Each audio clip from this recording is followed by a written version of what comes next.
You need to talk to your wife about the domestic economy and the practicalities of your life together for about 90 minutes a week.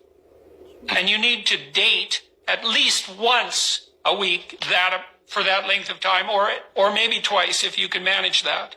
And if you don't do that, you will become isolated and lonely, and you'll develop a backlog of communication. And if you don't fix that, you'll end up divorced, and then you'll be fixing it for the rest of your life. Absolutely, absolutely. And whenever, man, backlog of communication, I love that.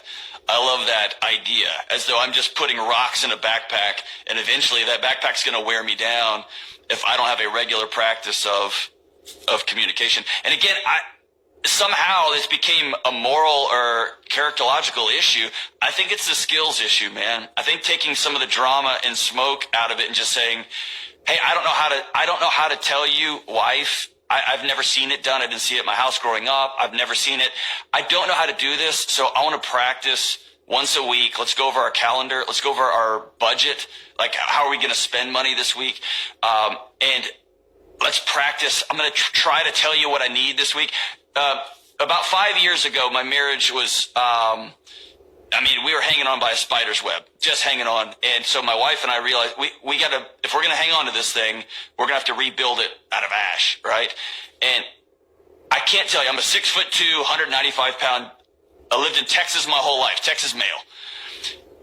What it took for me to look across the table and tell my wife, I just occasionally want you to tell me that you're proud of me.